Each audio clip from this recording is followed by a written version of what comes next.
Ya baik, bismillahirrahmanirrahim.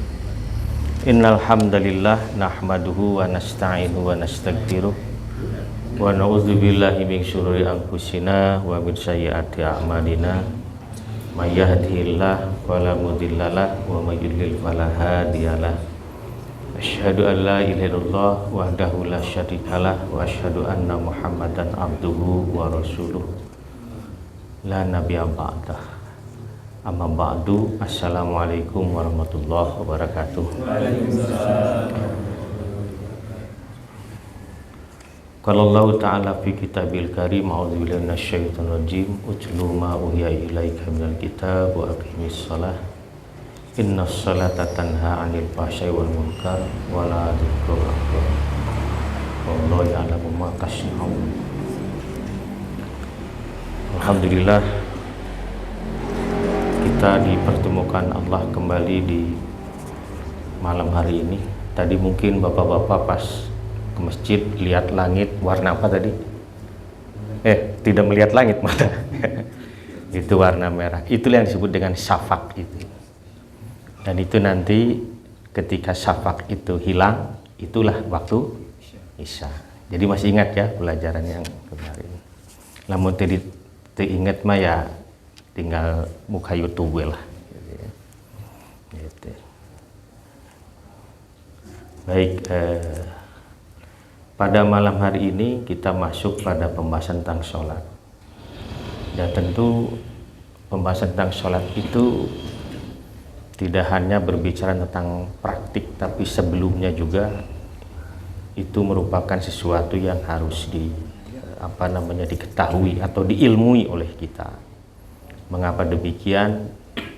Karena perintah sholat itu berulang kali Allah sebutkan dalam Al-Quran untuk menunjukkan bahwa sholat merupakan sendi utama dalam Islam.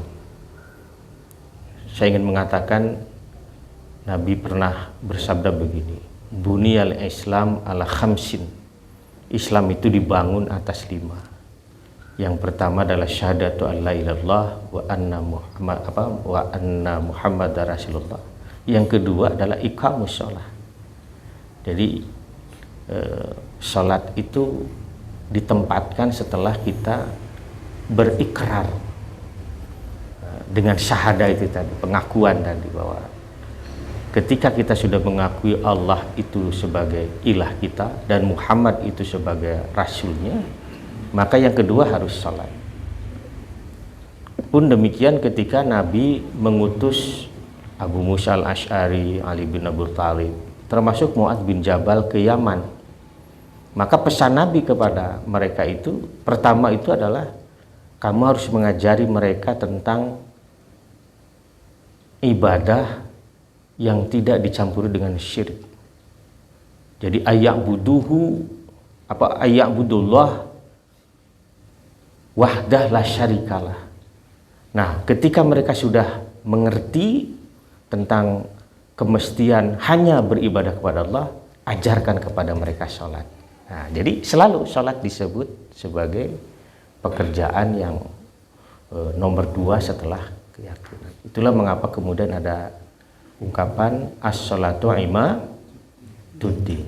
Sholat itu adalah tiang agama. Man aqamaha faqad aqamadin. Siapa yang menegakkan sholat berarti dia menegakkan agama. Siapa yang tidak melaksanakan sholat berarti dia meruntuhkan agama. Nah, itulah mengapa dalam Quran disebut tadi yang saya baca itu utlu ma uhiya ilaika minal kitab, bacakan olehmu Muhammad Alkitab ini, Quran maksudnya, wa aqimis shalah, dan kerjakan oleh kamu sholat. Jadi Nabi saja diperintah sholat. Innas sholata tanha 'anil fahsya'i wal munkar. Karena sholat itu mencegahmu dari perbuatan fahisyah dan munkar. Kemudian di sana disebutkan aqimis sholata innas sholata tanha 'anil fahsya'i. Kemudian wala dzikrullahi akbar, dan zikir kepada Allah itu lebih agung lagi. Dan Allah mengetahui atas apa yang kamu kerjakan. Itu dalil-dalil agama. Baik, sholat tentu ada syaratnya. Itulah mengapa ulama menyebut ada syarat wajib. Cuma saya tidak tulis di yang saya bagikan itu. Syarat wajib itu apa? Ya tentu harus orang Islam. Orang Islam tidak diperintah sholat. Jadi lamun geus Islam berarti dia sudah memenuhi syarat untuk wajib sholat. Ya. Jadi kewajiban orang Islam itu, sholat itu hanya dilakukan oleh orang Islam. Di luar orang Islam tidak wajib dia sholat. Yang kedua apa? Setelah wajib itu, akil balik. Namun geus akil balik sudah balik, akil balik. Jadi secara usia dia sudah masuk masuk taklif. Taklif itu beban syariah yang diberikan Allah kepada seseorang, itu taklif namanya. Orangnya disebut mukallaf, jadi orang yang dibebani tanggung jawab. Tapi juga balik itu apa? Usia, ada yang menyebut usia biologis, umur. Ya, kalau laki-laki cirinya kan,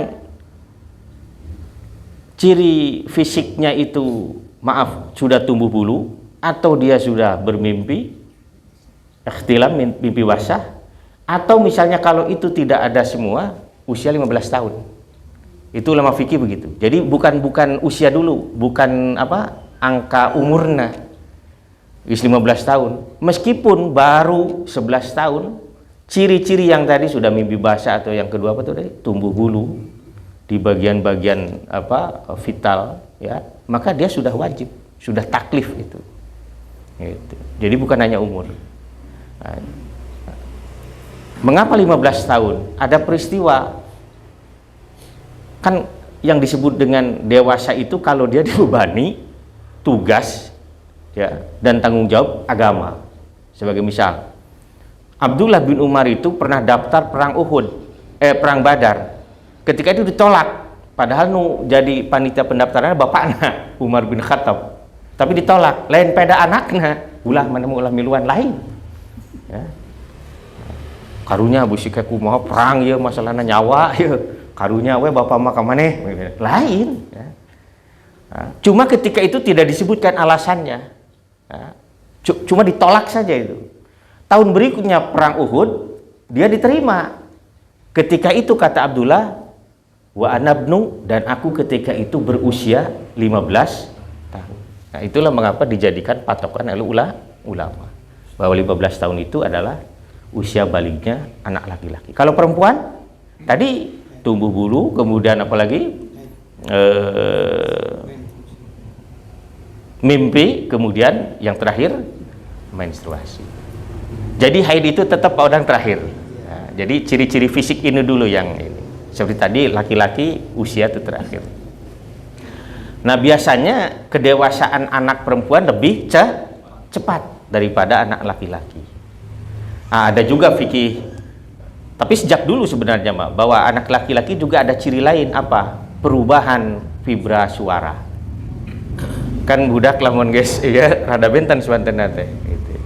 Nah, itu syarat wajib. Kemudian ada syarat sahnya, itu diantaranya saja, nanti bisa carilah googling itu. Syarat sahnya tentu harus bersih dari hadas. Itu syarat sahnya, bersih dari hadas, dari najis itu harus bersih. Kemudian juga menghadap kiblat itu syarat itu, ya, menghadap kiblat itu. Nah, kan idza qoma ila sholati wastaqbalal kiblata.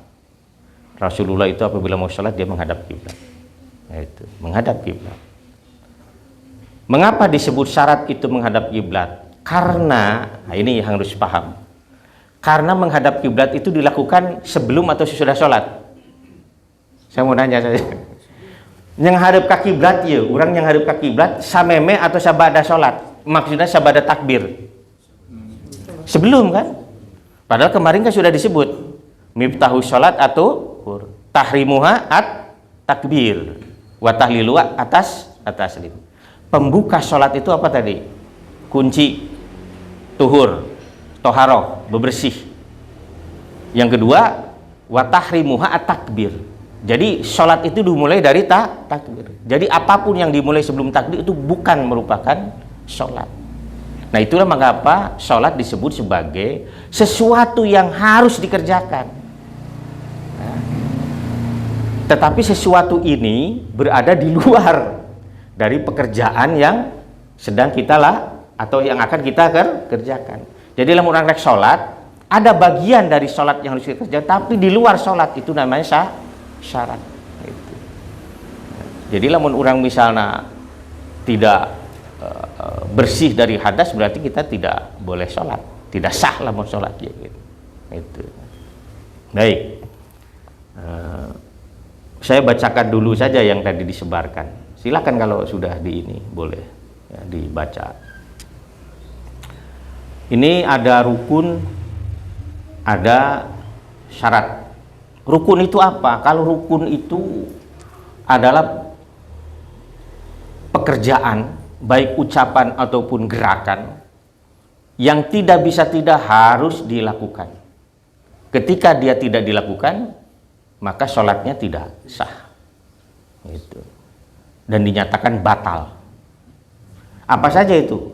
Pertama, berdiri bagi yang mampu. Mengapa demikian? Karena ada hadis yang mengatakan, sholli qaiman wa illam yastati faq'idan. Kamu harus sholat dalam keadaan berdiri. Kalau tidak mampu, duduk. Gitu.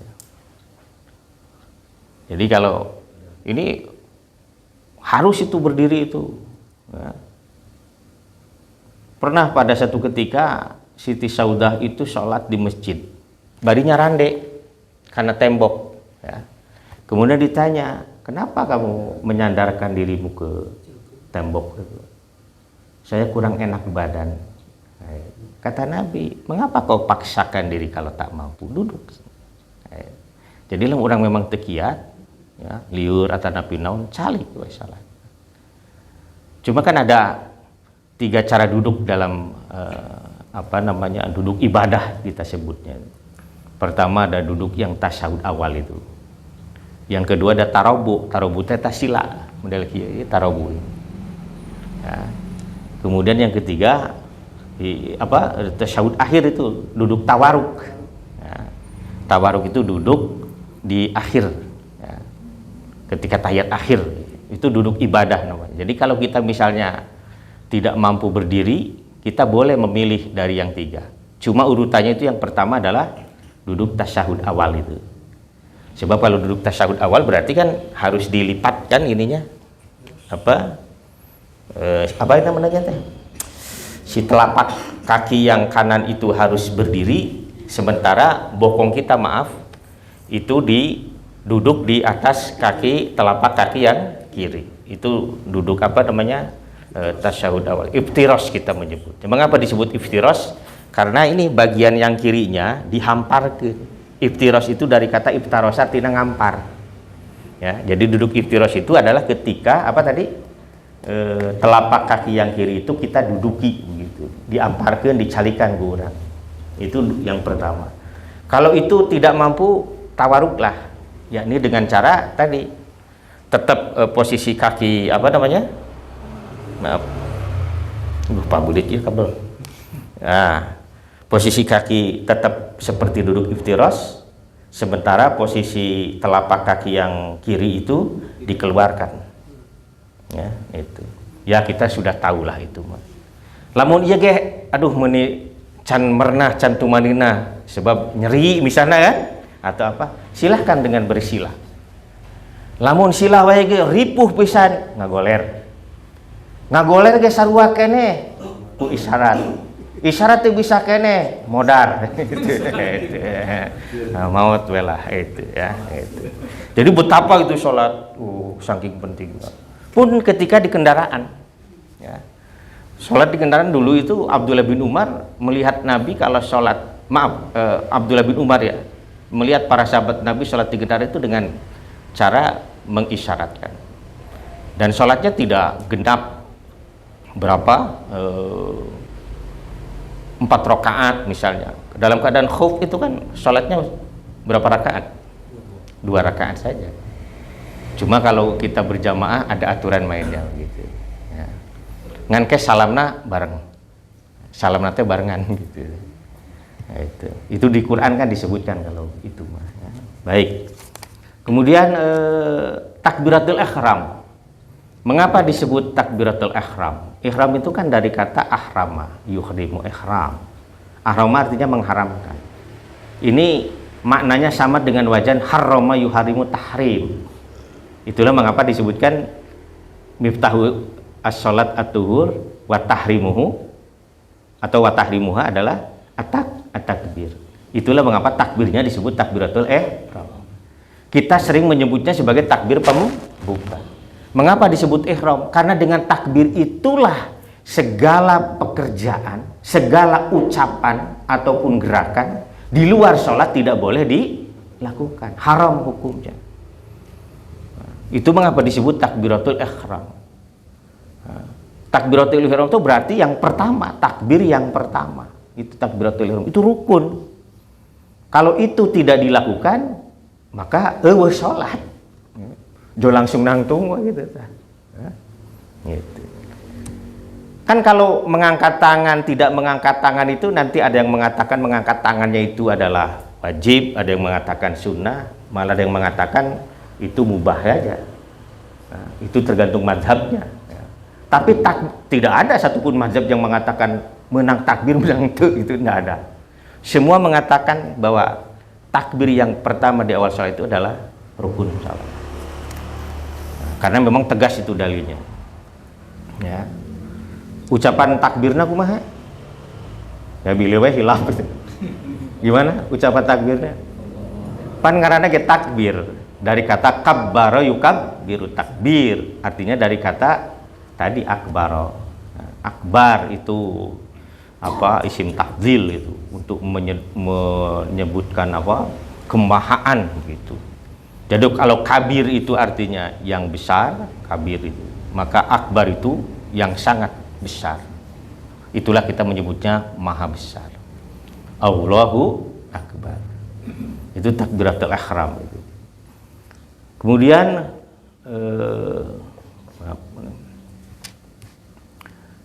membaca Fatihah. Saya susun urut dulu begini dulu ya. Nanti praktiknya kita ini. Membaca suratul Fatihah. Mengapa? Karena dalilnya kan tegas. La salata liman lam yaqra bi Fatihatil kitab. Kan kemarin disebutkan la salata. Ya, tidak ada salat. Artinya Allah udah mengatakan tidak sah salat.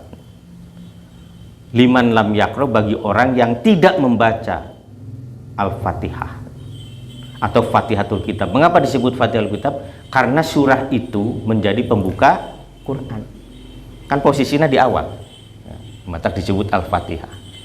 Kemarin kan waktu Ustadz siapa itu kan menjelaskan ada nama-nama Al-Quran kan? Gitu. Mengapa Allah lebih memilih Al-Fatihah? Karena surah ini adalah pembuka bagi keseluruhan Al-Quran dan seluruh informasi Al-Quran itu terangkum dalam Al-Fatihah. Itu saya punya kitab Manahijud Dakwah Al-Anbiya kalau tidak salah. Saya lupa pengarangnya itu siapa. Ya. Itu menjelaskan tentang suratul Fatihah. Ada 17 poin yang merupakan intisari dari tafsir Al-Fatihah. Di sana ada sanjungan kepada Allah, ada tauhid maksud saya. Tapi juga ada syariah di sana, ada juga apa? Sejarah, historik, sirah juga di sana dan macam-macam yang lain. Itulah mengapa surah ini ya kan kieu nu dihareup biasana disebut naon cenah etalase. Pan ari etalase mah kudu ngagambarkeun keseluruhan dari dalemannya toko namun toko teh mah. Ya teh jeung etalase kudu menarik. Kalau dalam penelitian itu dalam tesis atau skripsi tesis atau disertasi disebut dengan abstrak. Itu kan. Jadi dengan membaca abstrak itu kita jadi tahu bahwa ieu penelitian teh ngomongkeun bab ieu ya, metode nu dipakeuna kieu ya. Dan rumusanna kieu ya, masalahna nu kapanggih model kieu. Diselesaikan ku cara kieu, kesimpulannya juga itu sudah di abstrak. Jadi itu etalase, Al-Fatihah itu etalase. Itulah mengapa karena dia etalase wajib hukumna ya. Jeung kudu alus we. Itu Fatihah ya. Baik. Jadi tidak ada salat itu bagi orang tidak baca Fatihah. Cuma nanti ada orang yang ke Nabi itu, ya Rasul, saya tidak sedikit pun mampu menghafal Quran. Apa yang harus saya lakukan ketika salat? Ya jelema nu karek asup Islam lah begitu ya. Itu nanti ada jawabannya. 4 ruko. Jadi ulah bypass langsung karena sujud ruku gitu. Ngan teu kabayangnya lamun aya jelema salat poho ruku gitu tah. Aya teu nu kitu nya? Aya wae lah sok pohoan mah. Kayak sujud we reuas geus ruku acan bil. Berarti kalau tidak ruku ada berapa pekerjaan tuh yang dilewatkan? 2 kan? Ruku nanti itidal lagi nanti orang pan langsung sujud gitu. Saya pernah lihat film perjuangan zaman baheula di TV gitu. Ada orang dikejar-kejar oleh kompeni Belanda, sholat ting 10 rakaat gitu. Satungtung Belanda ya keneh didinya di hareupeun mushola, sholat itu loh. Yang satu mau ditembak mati karena salam lu, ya mah sholat dulu gitu. Jadi diantep. Itu pernah tuh di film, saya lupa judulnya apa itu. Diantep ditinggalkan salam eta. Anu bener mah salam itu ditembak kalau syahidnya. Kemudian nah ini yang paling penting juga, tumaninah rukunya. Itu rukun itu tumaninah itu. Jadi itulah mengapa nanti kalau ada ruku, i'tidal, sujud, duduk di antara sujud, itu menyertai keempat gerakan itu adalah tumaninah. Tumaninah itu apa? Kondisi tenang. Ya. Kondisi tenang. Henteu ajalah, henteu rurusuhan. Nah, sebab ada orang yang seperti udah bagong gitu. Ini pengalaman kita semua lah. Kalau saya menceritakan pengalaman waktu STM gitu. Nah, tahun 80-an gitu. Di itu Panang di masjid stasiun Bandung, kadang-kadang di Andir di Nyamegat. Karetapan kadang-kadang pika sebeleun jadwalna teh. Kuduna jam saanu telat ngaret begitu nya. Hanas teh salat nya hanas teh salat heula ngampleng lila. Arek salat sieun. Akhirnya maksakeun salat. Pek teh langsung eta si naon PPKA-na nyebutkeun yen salat nu kapada kareta nu kapadarang asup atuh rusuh salat teh. Wow, gerakan salat nu rada kalem jadi wop gitu. Nah, itulah mengapa untuk hal-hal yang seperti ini kita harus betul-betul berhitung. Itulah mengapa Nabi mengatakan tadi itu, ketika saya pernah cerita kemarin di ujung kan, ketika beres perang itu menjelang maghrib, Nabi tidak mengatakan sok sarolat, tidak, karena tahu betul kondisi fisiknya sangat lelah. Nuka dua udah ku waktu maghrib, mentakeun ke Nabi itu yang perintahkan. Maksudnya tanon nyalse. Sebab sholat itu membutuhkan ketumakninahan supaya komunikasi kita dengan Allah itu jalan. Jadi rek rusuhan kumaha ngamaknana ge. Orang Arab nu bisa bahasa Arab dicareku Nabi, komo urang nu teu ngarti. Gitu. Tapi saya yakin ini semua bacaan sholat sudah tahu maknanya kan? Sebab salah satu yang bisa mendukung ketumakninahan itu adalah kita faham terhadap apa yang kita baca. Dan dari itu kita akan mendapatkan kehusyuan. Kan khusyuk itu hati.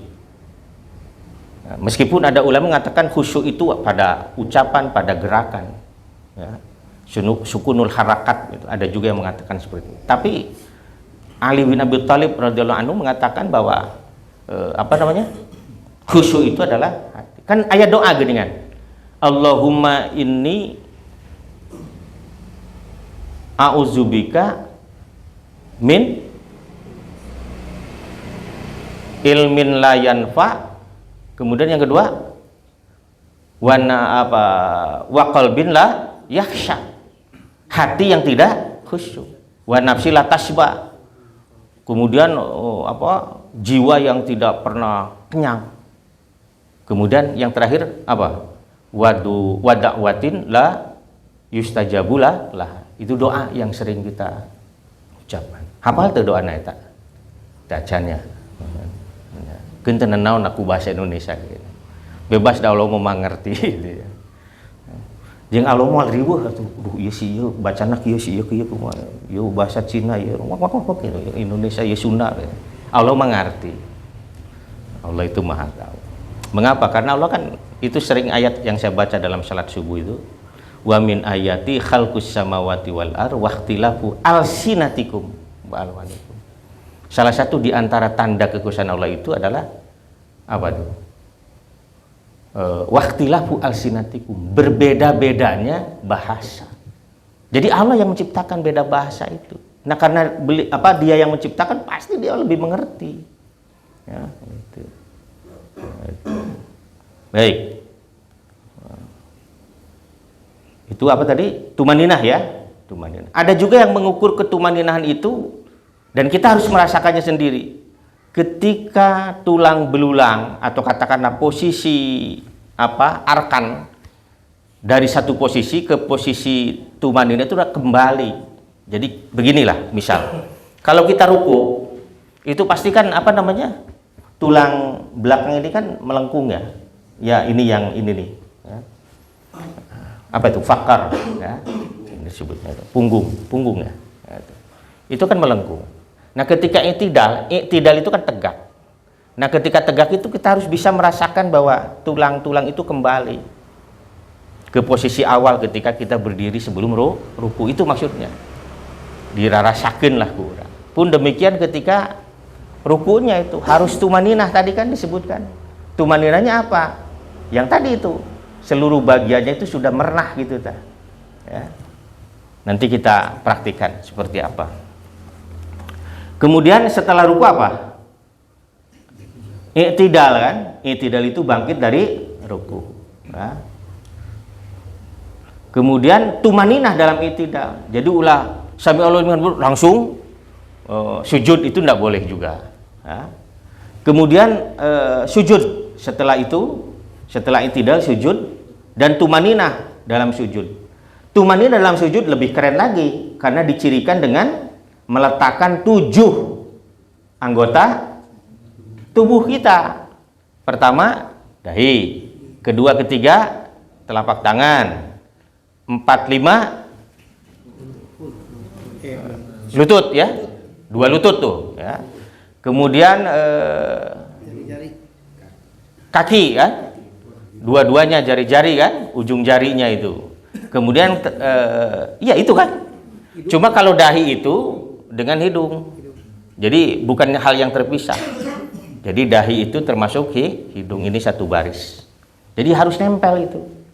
Hidung itu harus nempel. Jadi lamun katingali aya nu salat pangambungna tebih tina henteu antel lah karena pangsujudan, itu termasuk yang tidak sah itu. Ya. Jadi kedah diantelkeun. Kumaha tuh da abi mah ieu demes tenan naon atuh. Dan Allah mah geus nyiptakeun merenah gitu teu kudu hariwang ya. Gitu. Aduh abdi mah ieu pangambungna teh langkung mancung ti badan taarna, da taarna teu jenong misalna gitu ya. Ya tetap itu bagiannya itu ditempel gitu. Ya. Nanti kita praktekkan. Ya. Siapa nanti yang jadi model boleh. Ya. Mungkin ini harus Pak Edi jadi model ini. Ya, ya. Ya. Nanti yang pas giliran pembahasan tentang sholat jenazah, nanti siapa yang siap jadi model. Sebab kudu siap digulang gaper ke pas jenazah mah. Nah, itu. Kan nanti harus siap kan ini. Semua ini harus siap memandikan, mengurus jenazah nanti. Harus itu. Ulah yang dimandian ke pas maut mandian batur mung. Itu ya. Licik tangaranna eta. Punten nya engke lamun abi maut pangibakankeun. Ari maneh tara ningan. Itu. Baik, itu 10 duduk di antara 2 sujud. Duduk yang iftirosh tadi itu. Ya. Kemudian setelah itu tumakninah diduduk juga. Kembali itu posisi tulang belulang itu dari sujud tuh. Saya mau nanya dulu. Kalau sujud itu posisi bagian tubuh mana yang menerima beban paling banyak? Ya, supaya apa tadi mendapatkan tumaninah? Mana? Apa? Bahu. Enggak, maksudnya tumpuan, yang jadi tumpuan, yang antel kataneuna eta nu mana nu paling berat? Dahi itu. Dahi. Nah. Itu dahi itu. Sebab sok diraraoskeun ku bapak-bapak. Kalau tangan yang mencoba menahan, kita tidak tumaninah. Sok karaos ya punya lirah. Sok bapak-bapak masing-masing. Jadi kalau kita menahan sujud kita dengan tangan capek, tapi kalau dengan dahi, didinya tumaninah kayak gini. Sok diraoskeunnya. Nah ini nanti Pak Amir seperti apa wudu ya dipraktekkan, nanti di rumah dipraktekkan juga. Tapi saya lihatlah ini sudah relatif aman lah. Itu nanti di sujud. Nanti juga ada posisi lain dalam sujud yang harus. Cuma yang saya ingin tekan untuk mendapatkan ketumaninahan, kenyamanan. Ya, kenyamanan. Ada yang memaknai tumaninah itu nyaman. Kenyamanan itu adalah ketika tumpuan itu ada pada dahi. Nah, itu. Baik, kita teruskan. Setelah sujud, duduk di antara dua sujud, ya. Tumaninah di duduk. Kemudian tasyahud akhir. Tasyahud akhir itu tadi tuh tawaruk tuh, ya, duduknya tawaruk gitu. Yang kanan telapak tangan telapak kakinya ditegakkan, sementara telapak kirinya dikeluarkan. Ya. Kemudian duduk tasyahud akhirnya. Jadi pertama tasyahud akhirnya bacaannya maksudnya. Nah, jadi bacaan tasyahud akhir itu rukun gitu. Kalau tidak membaca itu tidak sah salatnya, batal, tidak benar itu enggak. Nah, dan kemudian duduk tasyahud akhirnya juga. Nah, kemudian yang ke-12 salawat kepada Nabi. Ya, salawat kepada Nabi di tasyahud akhir. Sebab nanti di status awal itu ada yang mengatakan masuknya ke wajib, ada yang mengatakan masuknya ke sunnah juga. Nah, itu. Tapi lebih cenderung ke wajib yang kalau itu ditinggalkan harus sujud sahwi. Gitu. Sholawat kepada Nabi. Nanti bacaan sholawatnya ada mana yang bisa dibaca dan mana yang dipandang paling baik. Ya, itu. Kemudian yang ke-15 itu adalah salam. Tentu rukun yang pertama sebenarnya bukan takbiratul ihram, apa tuh? Niat itu. Yang saya lupa itu ya. Nanti tambahkan ke Pak Arga ya. Jangan lupa tuh rukun yang pertama apa? Niat. Nah, yang ke-15-nya adalah salam yang pertama, nuka kanan. Assalamualaikum. Ucapannya seperti apa? Bisa assalamualaikum cukup, bisa assalamualaikum warahmatullah, bisa juga assalamualaikum warahmatullah wabarakatuh. Nah, salam yang keduanya ada yang mengatakan itu sunnah. Gitu. Nah, yang terakhir apa? Rukun sholat itu tertib. Jadi ulama selalu mengatakan dari bagian dari rukun itu dalam suatu pekerjaan adalah tertib. Apa maksudnya tadi? Teka balik-balik. Ya inti nama kieulah. Anu kudu pertama dipertamakeun, anu kudu di tengah ditengahkeun, anu kudu di akhir diakhirkeun. Itu maksudnya. Jadi maksudnya jangan mendahulukan itidal daripada ruku, demikian seterusnya. Ulah maca heula surah naon? Kulhu karek maca Fatihah. Kulhu Allah poho we. Alhamdulillah. Baik itu ya untuk rukun. Wajib-wajibnya ini. Semua takbir yang diucapkan selain takbir ratul ihram. Takbir apa? Seluruh aktivitas pergantian gerakan itu harus bertakbir kecuali berdiri setelah ruku. Ya. Jadi hari ngadeg saatosna ruku mah lain takbir tapi sami Allahu liman hamidah. Kalau berjamaah imam mengucap sami Allahu liman hamidah, makmumat cukup mengatakan Rabbana walakal hamdu. Nah, itu. Jadi itu ya. Jadi seluruh takbir. Ada yang menyebut takbir apa ini? Intikal. Takbir perpindahan dari satu keadaan ke keadaan yang lain. Itu takbir itu namanya. Kemudian melafalkan, ini yang wajib dia, Subhana Rabbiyal Azim, atau bacaan yang lain dalam ruku. Ngan nu pondokna ya, Subhana Rabbiyal Azim. Itu wajib. Karena Nabi mengajari justru orang yang tidak pandai sholat itu, inilah kita harus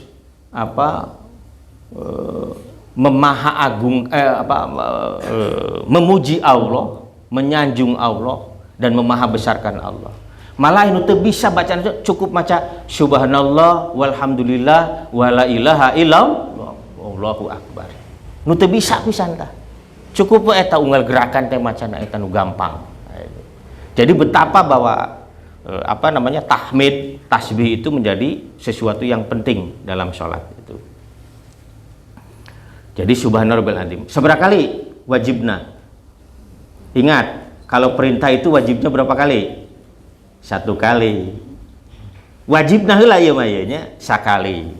Kita bisa mengulangnya sampai bahkan sampai 10. Silahkan. Nu matak Nabi mah lamun salat saur sahabat lama rukunya seperti lama berdirinya, lama sujudnya seperti lama duduknya, lama duduknya seperti lama sujudnya. Artinya teh sarua gitu. Kunut, aya kunut, nu disebut kunut teh naon? Anteng. Nu disebut kunut teh naon? Anteng, manjangkeun kaayaan eta nu disebut kunut. Manjangkeun kaayaan. Ingat dalam Quran itu waqumu lillahi qanitin. Berdirilah kamu dalam keadaan kunut. Kunut itu berarti anteng, panjang. Itulah Nabi itu. Pan urang mah kadang-kadang heuh nya kitu teh, heuh teu nanaon da, memang teu nanaon ya. Kalau kita misalnya 1 kali subhanarabbiyal azim selesai, enggak apa-apa. Kan ini tergantung pada situasinya. Malah lamun jadi imam kan teu meunang panjang teuing. Pan anu panjang setik orang protesnya. Leres dah ngaku we komo subuh mah tunduh yang lila imam gitu. Teruku-ruku iraha. Ustaz memang lebih panjang Ustaz. Sugan sampai ke jam genep.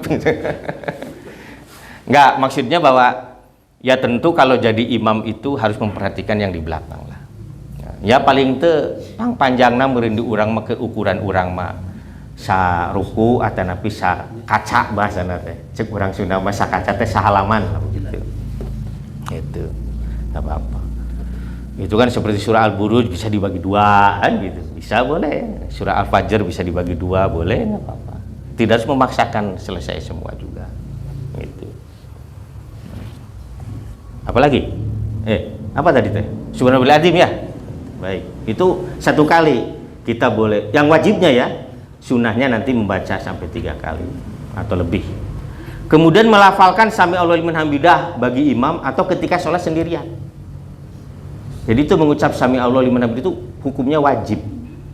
Nah itu. Ketika bangun dan ruku ya. Kemudian mengucap Robbana lakal hamdu ketika berdiri dari ruku itu juga wajib. Jadi ketika tegak berdiri, bangkit sami Allahu liman hamidah, setelah berdiri Robbana walakal hamd. Itu aturan mainnya seperti itu. Itulah mengapa jangan begini kalau orang jadi makmum ya. Imam mendengar sami Allahu liman hamidah, Robbana, jangan. Kita berdiri dulu. Karena sudah ulah rusuhan rekaman. Suga namun rusuh orang bakal miheulan imam da moal. Gitu. Jadi imam biarkan imam sami Allahu liman hamidah berdiri, imam pun sama Rabbana walakal. Kan begitu. Iza qala al-imam sami Allahu liman hamidah faqulu Rabbana walakal. Kalau imam mengatakan sami Allahu liman hamidah, kamu katakan Rabbana walakal. Jadi ulah mengulangi kalimat sami Allahu liman hamidahnya. Kata fa itu dalam bahasa Arab disebut sebagai tarkib ma'at takkib. Artinya susunan kalimat yang tidak ada jeda. Artinya kalau sami Allahu liman hamidah Rabbana walakal hamdu. Itu. Itulah mengapa saya sering mengulangi kan. Kalau misalnya kita berjamaah, imam nanti sebab ada hadisnya. Innama ju'ilal imamu liyu'tama bih. Imam itu dijadikan untuk diikuti. Idza kabaro fakabiru. Apabila dia bertakbir, kamu segera takbir. Nah, jadinya tidak ada jeda. Maksudnya ulah komon tapi ngobrol lama. Kumaha tadi imam rek geus waladolin karek Allah. Wah itu. Lain teu beres sama teu balik dong. Nah, itu ya. Itu. Jadi harus tertib. Nanti bab berjamaahnya juga nanti kita akan bahas. Kemudian apalagi setelah itu melafalkan subhanallah a'la 1 kali ketika sujud. Itu wajib tuh hukumnya. Kemudian melafalkan Rabbi firli, ini minimal. Rabbi firli cukup kan minimal ya, 1 kali. Kita boleh tambahkan dengan Rabbi firli warfani warzukni wahdini wa'afini atau bahkan Nabi pernah mengajarkan Allahumma gfirli warhamni wahdini wa'afini warzukni 5. Boleh itu silahkan.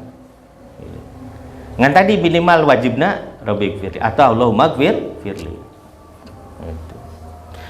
Saya buka rahasia saja ini. Sebenarnya bacaan di antara 2 sujud anu diajarkan ku Nabi dengan sanad yang benar-benar saya itu tidak ada. Termasuk yang tadi yang Rabbi gfirli warhamni wajibun tidak. Yang paling saya yang Rabbi gfirli wukul enggak susah gitu. Nah itulah mengapa tadi kan di sini diwajibkan Rabbi gfirlina gitu. Nah yang lainnya silahkan. Itu.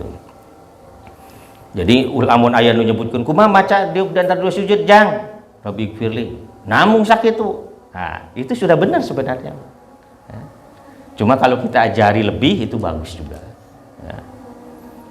Jadi saya sendiri suka bervariasi. Kadang-kadang kalau mengimami sempurna lah, tapi kalau berjamaah karena kan imam kadang-kadang ada yang cepat juga ya, saya mengambil yang 5 saja. Bahkan tidak 5 pun cukup, berapa? 3 saja.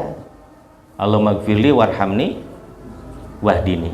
Cukup kadang-kadang gitu. Dan penting tadi naon? Rabbi gfirlina, Allahumma gfirlina, itu yang paling pokok. Minta ampunan.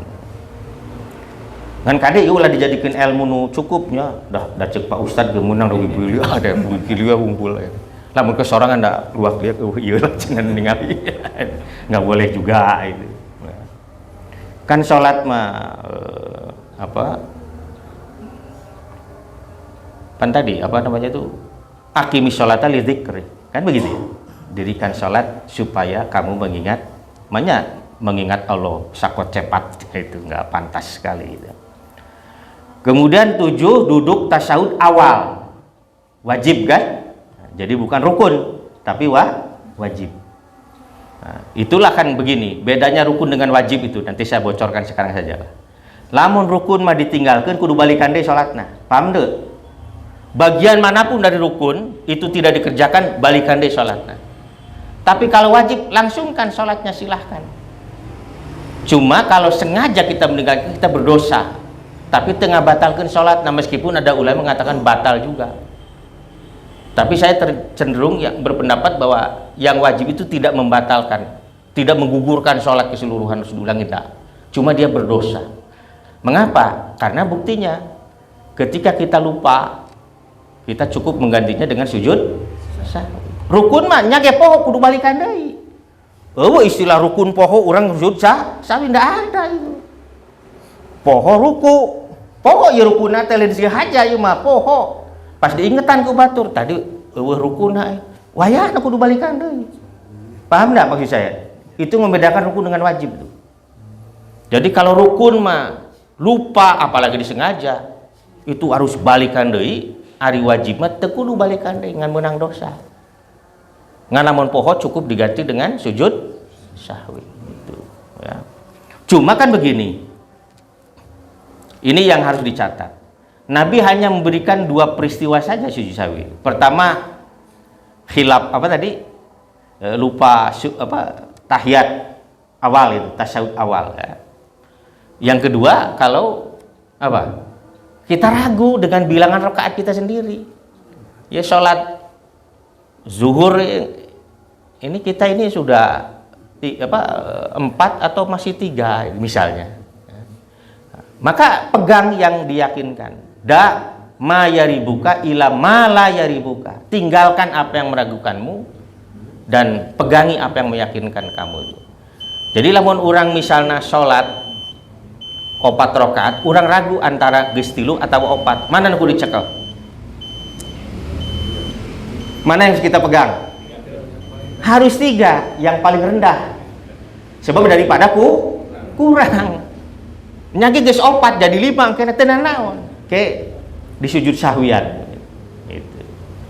Sujud sahwi itu dilaksanakan sebelum atau sudah salam? Bisa dua-duanya. Bisa dua-duanya. Mestinya sebelum. Ngan sok aja menu poho deh. Keur mangis poho. Akhirnya sujud sahwi. Poho deh sujud sahwi nage. Inget-inget di imah. Itu. Gimana tuh kalau begitu Pak Ustadz? Silakan sujud sahwi di rumah, nggak apa-apa. Sebab memang tidak dipungkiri kok. Nges poho, kudu sujud sahwi, poho deh. Sujud poho lagi jadi kapohoan. Ya, itulah manusia lah. Kan al insanu mahalul khatawan nisan kan begitu. Ya. Kemudian duduk tasyahud, Pak, apa tadi? Membaca doa tasyahud awal ya, itu yang nanti kita praktekkan. Baik sunnahnya ini membaca doa iftitah itu sunnah itu. Jadi kalau dibaca bagus, kalau tidak dibaca pun tidak apa doa iftitah itu. Numata kalau orang sholat berjamaah, ya, wah ini sudah berdiri nih. Misalnya sholat berjamaah nulohor lah, kalau asar kan itu siri kan, imamnya ndak keras baca. Sebab kalau yang keras ya kita memang diem. Misalnya kita masuk, kita jangan mengejar yang sunnahnya, yang wajibnya saja. Misalnya apa tadi? Takbiratul ihram. Kemudian membaca Fatihah. Itu karena Fatihah itu rukun. Itu. Sok sakeunakeunana Fatihah gitu. Nah, itu. Baik ya. Itu doa iftitah. Doa iftitahna yang kumaha tuh? Lamun ieu nya ulah nu panjang teuing lah cukup nu pondok. Misalna anu ku sahabat tadi yeun Allahu akbar kabira walhamdulillahi katsira wa subhanallahi bukratan wa asila. Titik. Itu nu pondokna. Atau kita agak panjang sedikit subhanakallahumma bihamdika wa tabarak wa tabarakasmuka wa ta'ala jadduka wa la ilaha ghairuka. Boleh. Atau Allahumma ba'id baini wa baina khataya kama ba'adta bainal masyriq wal maghrib dan seterusnya. Atau kita mau membaca yang lebih pendek dari alhamdulillah hamdan katsiran thayyiban mubarakan fi, lebih pondok deui mah. Atau kita mau yang panjang sekali misalnya wajjahtu wajhiya lilladzi fatara samawati wal ardi hanifa wa ma ana minal kemudian inna sholati wa nusuki wa mahyaya wa mamati lillahi rabbil alamin la syarika lahu wa ana minal muslimin. Terus apa namun sakitu panjang aya keneh eta. Lamun maka wajah tuh wayahna kudu nepi ka wa tubu ilaik itu ujungna. Allahumma antarabila ila anta rabbi ana abduk dalam tu nafsi wa tarab di dzambi faghfirli dunubi jami'an fa innahu la yaghfiru dzunuba anta wahdini li ahsanil akhlaq la yahdi li ahsanil anta wasrif anni sayyi'a. Aduh Pak Ustaz lieur teuing panjang teuing. Itu cuma Nabi biasanya membaca itu mah di salat malam yang sendirian. Jadi imam mah ulah maca wajah tuh karunya makmum ya ira rek Fatihana ieu cenah. Aing geus teu sabar yang ngadenge Fatihah itu. Imam mah ulah pondok we, berjamaah mah nu pondok-pondok we yeuna. Itu. Ada lagi tuh. Allahumma anta nurus samawati wal ardi fihinna walakal Allahumma walakal hamdu anta qayyumus samawati wal ardi fihinna dan seterusnya. Macam-macam. Allahumma anta rabb Jibril wa Mikail wa Israfil fatiras samawat. Seueur iftitah teh. Ngan urang ulu kutak di Allahu akbar kabi Allahumma ba'id. Bapak-bapak begini. Kita masih diberi kesempatan kok belajar. Kieu. Lamun urang mencoba apa namanya itu? Ari kitu teh disebutna teh memvariasi bacaan salat. Baik rukunya sujudnya. Itu terasa akan lebih nikmat. Di saat kieu subhana rabbil azim. Di saat kieu mah subhanakallahumma wa bihamdika. Di saat kieu mah subhanallah bihamdi astagfirullah wa atubu ilaih. Kita bacaan ruku keneh teh. Engke sujudna subhanaka wa bihamdika astagfiruka wa atubu ilaih. Nabi itu, kata Siti Aisyah, di tahun-tahun menjelang kewafatannya, meninggalnya, itu banyak membaca ruku sujudnya itu, rukunya subhanallah wa bihamdi astagfirullah wa atubu ilaih, sujudnya subhanaka wa bihamdika astagfiruka wa atubu ilaih. Itu sebab Nabi mah apal irah mautna, pan orang mah apa irah orang mautnya, tapi orang bakal apal morek maut. Yakini kita itu akan tahu kapan kita akan mati, menjelang kita akan mati. Itu mah ilmunya para ulama itu sudah. Maksudnya ulama mengatakan itu semua. Jadi orang yang akan meninggal tahu dia akan meninggal itu. Terus dipasihan isyarat-isyarat yang dia yakin bahwa saya sebentar lagi. Jeung nurek maut biasana sok nembongkeun heula naon? Kabungah. Contoh nu terakhir tuh Pangeran Al-Walid. Berapa tahun? 20 tahun koma. Menjelang meninggalnya dia sadar dulu itu. Persis kakak saya, Ipan. Lama itu koma. Beberapa hari sebelumnya sadar, mengenali lagi. Oh iya mamang, iya. Setelah itu kita kan seneng kan? Seneng. Sadar sana ya. Padahal itu adalah pamitan. Jantan siap-siap. Siap-siap ya. Siap-siap ya maut ya nunutur urang ya. Cek Israel teh iraha ya nya puji ya Allah ya iraha ya kesal cenah kasih ya. Ngan malaikat mah tara kitu. Manusia kan sok aing geus kesel kaja. Malaikat mah tara gitu. Malaikat mah teh comel lah bahasana. Teh julid. Terus tadi apa tadi teh? Ta'awud ya? Oh iftitah ya. Kemudian membaca ta'awud. A'udzubillahi minasyaitonirrajim atau a'udzubillahi minasyaitonirrajim min hamzi wa nafthi wa nafsi atau a'udzubillahi samii'il alim minasyaitonirrajim min hamzi wa nafthi. Silahkan. Gitu. Da eta mah sunnah. Gitu. Rek pondok heug, rek panjang teu naon. Kemudian membaca basmalah. Bismillahirrahmanirrahim. Itulah mengapa kan ada yang membaca ditarikeun aya Mesir, malah itu membaca sama sekali. Itu imam-imam Madinah dan Makkah itu tidak membaca sama sekali. La yadkuruna bil basmalah, mereka tidak membacanya. Nah, kan kalau saya masih membaca cuma sir, itu sunnah. Gitu, ya. Itulah mengapa dihukumi sunnah tadi. Gitu. Mantap ulah comel muni lebar narikeun bismillah ge. Da kitu hadisna ge kan. Gitu. Urang kadang-kadang sok teu make ilmu nyarek batur teh. Urang mah julid ka batur kadang-kadang teu make ilmu. Ngan peda ku kabiasaan sok tarik muni pedit cenah narikeun bacaan. Da memang kitu ajaranana. Nu mata kale sagalana kudu make ilmu. Komo bab salat mah. Jadi baca basmalah. Kemudian doa yang kedua atau ketiga ketika ruku dan sujud tadi ada. Subhana rabbiyal azim sakali wajibna. Nah, orang bisa 3 kali. Sujud pun demikian. Kemudian Robbi Firli kan, itu silahkan 2-3-nya. Kemudian itu tuh, setelah Robbana lakal hamdu apa? Mil'us. Jadi bisa dirafakkan mil'us samawati wa mil'ul ardi wa mil'u masyi'ta min syai'in ba'd. Bisa juga dinasabkan mansub mil'as samawati wa mil'al ard. Nah, jumhurul ulama lebih senang dengan memansubkan, menasabkan. Jadi tidak mil'us samawati tapi mil'as samawati. Itu. Memang kagok ti mil'u kamilannya sebab kutos biasa teh. Boleh ditambah setelah itu? Boleh. Seperti saya kalau subuh sering agak panjang dikit. Itu apa yang dibaca? Ahlas sana'i wal majdi ahaqqu maqalal abdu wa quluna laka abd. Allahumma la mani alima a'tait wala mu'tiya limamana wala yang fa'udal jading. Itu yang subuh. Sebenarnya itu subuh wungkul. Itu setiap sholat boleh. Itu. Nah, mengapa saya kalau subuh membaca itu memberikan kesempatan makmum bilih palai bilih ayanu palai kunutan. Ngan ulah panjang-panjang bilih teka bujeng gitu. Kan Allahumma hdina fiman hadait. Wa'afina memang.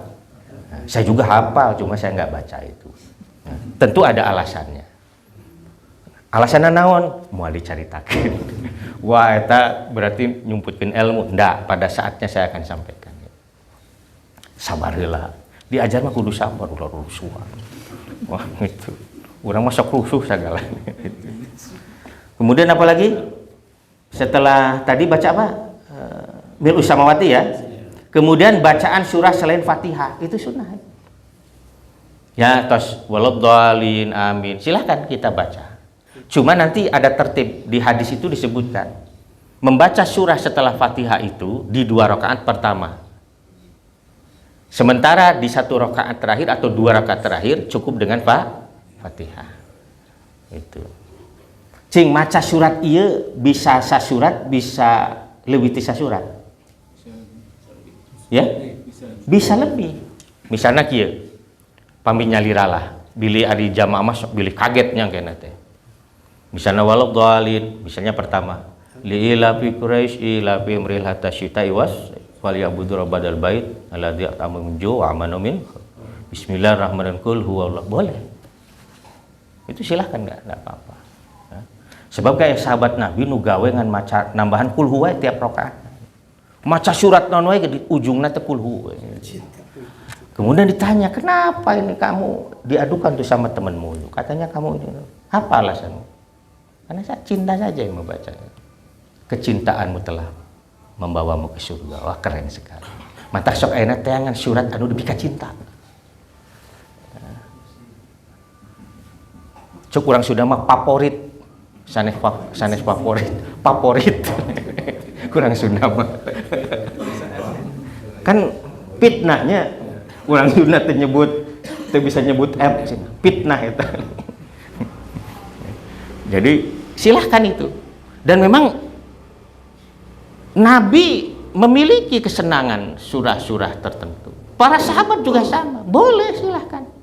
Itulah mengapa ketika kita memilih surah itu yang dicintai. Saya mau nanya saja. Mengapa Pak Tata senang baca Yasin? Geus ti baheulana we, ti kolotna geus diajak. Nah, berarti lain ka seneng eta mah. Ieu mah warisan. Pas ditanya soalnya teu hafal. Naon alasanna. Tapi kalau jawabannya saya menyukai surah ini. Sebab dina surat ieu teh kieu. Ah, keren eta ngaranna. Gitu. Mengapa saya senang sekali membaca surah itu tuh yang ahasiban nas ayutraku ayakulu amana. Cek bahasa budak ngora ayeuna mah relate jeung kahirupan pribadi. Gitu. Pas dibaca KB surah Al-Ankabut teh itu, oh ieu teh kahirupan saya ya. Siga nu cocok we kana jiwa gitu. Begitu. Gitu. Jadi ada. Jadi nu sebutan teh gitu teh.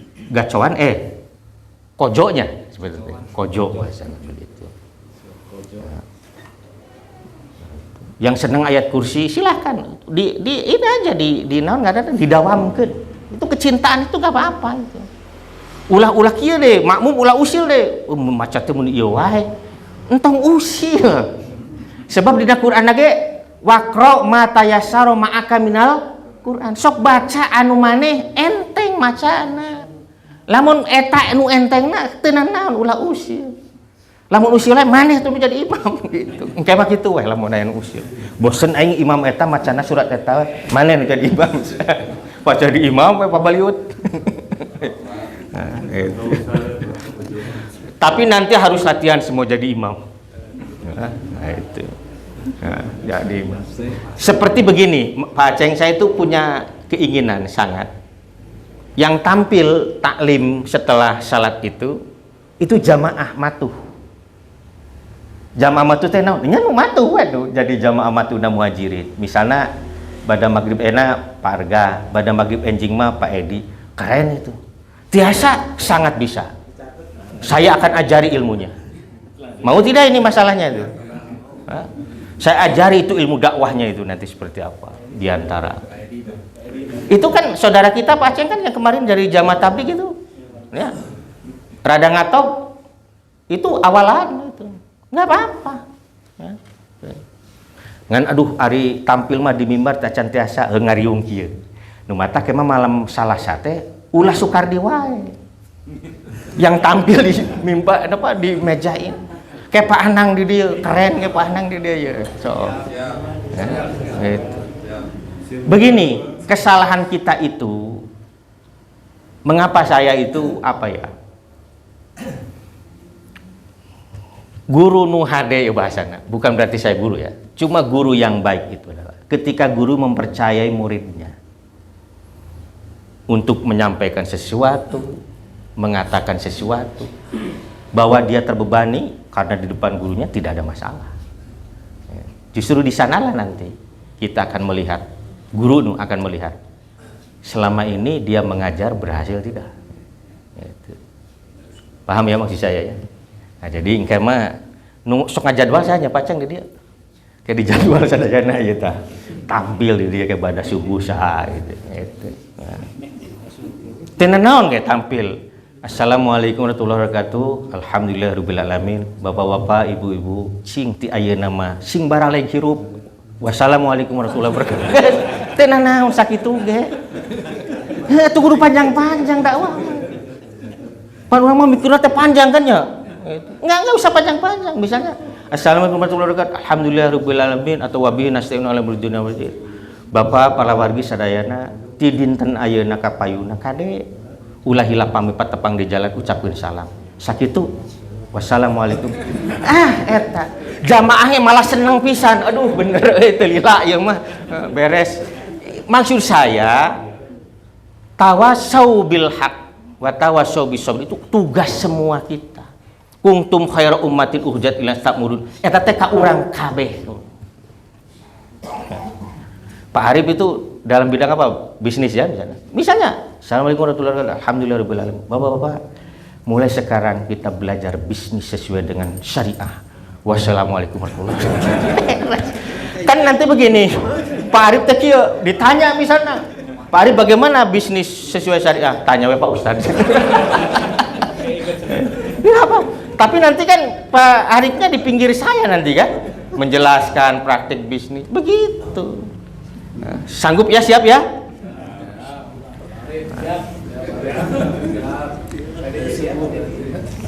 Begini, keun aya pengalaman teu naon.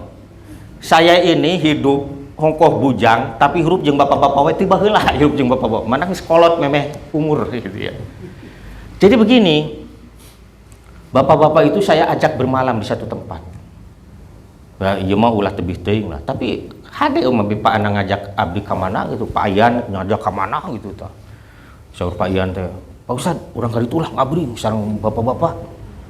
Itu nginep bener itu, nginep ngaliwat gitu we.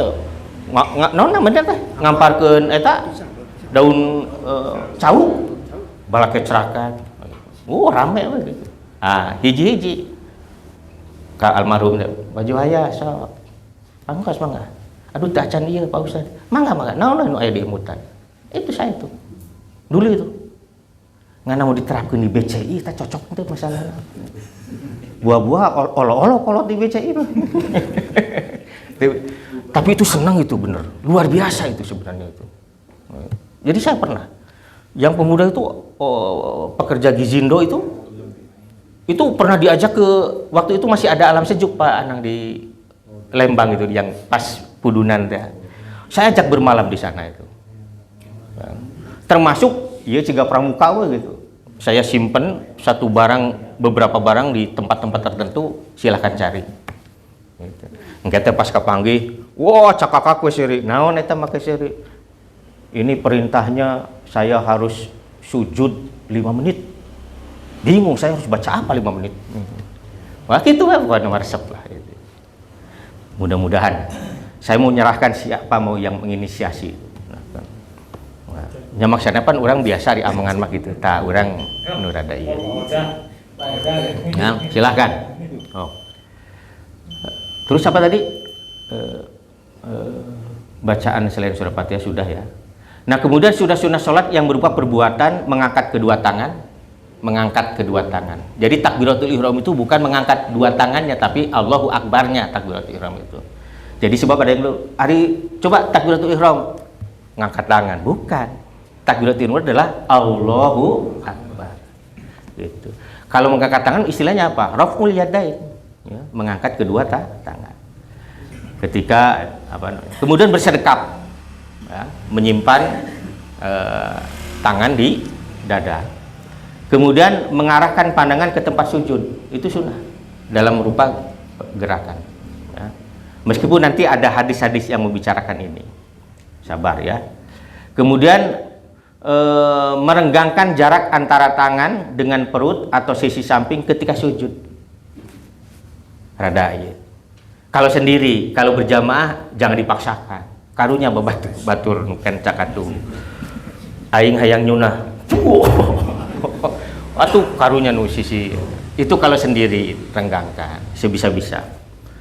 Kemudian mengarahkan duduk iftiros, yaitu dengan mendudukkan kaki kiri sambil memanjangkan kaki kanan, kemudian menoleh ke kanan dan ke kiri ketika salat.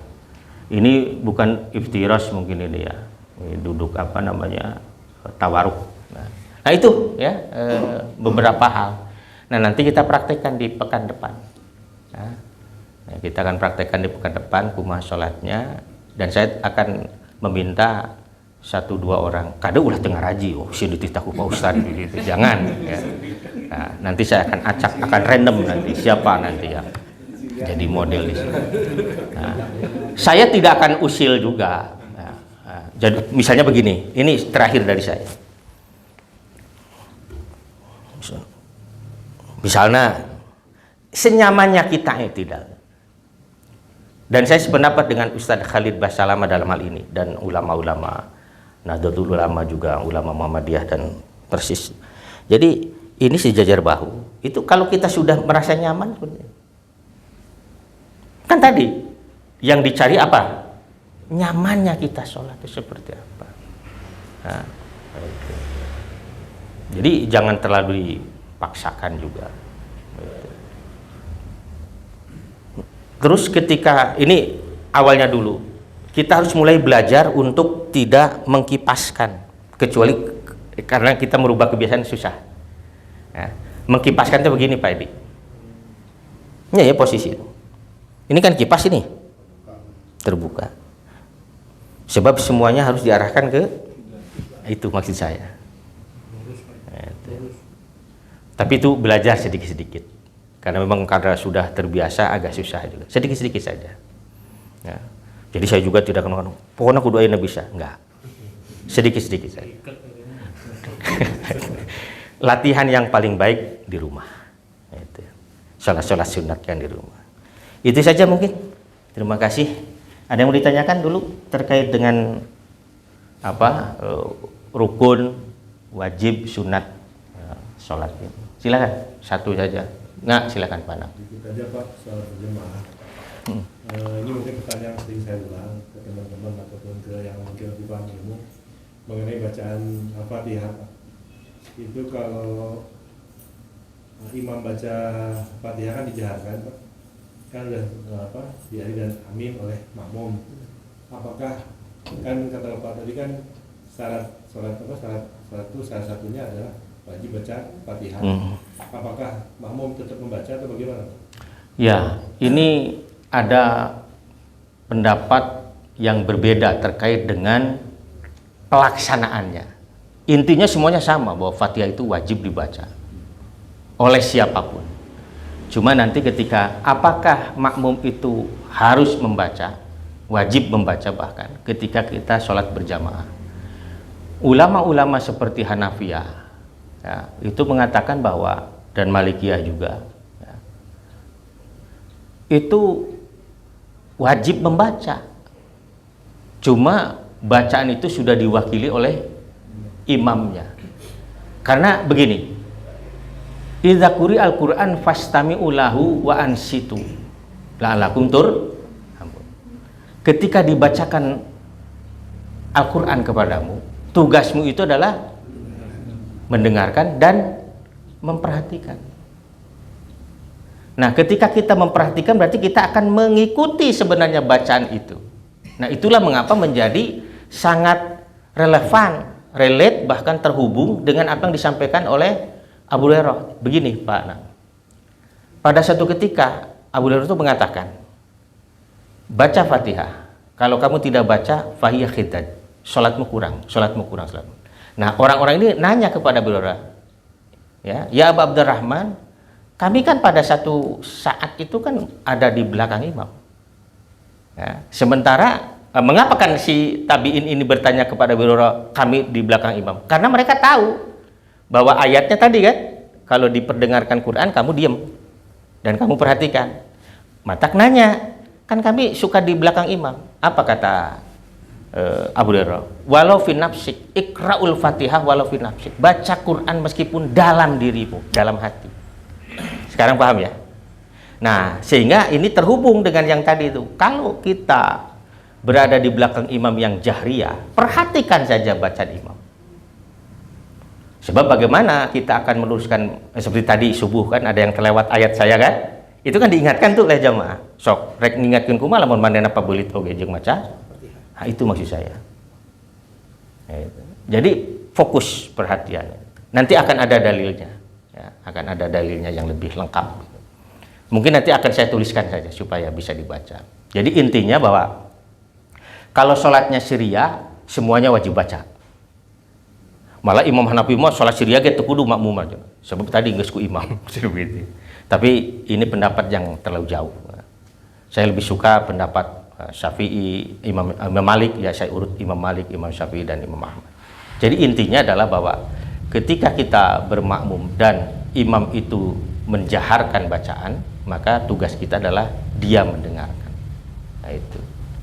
Sebab dengan dia mendengarkan kita akan lebih fokus. Itu.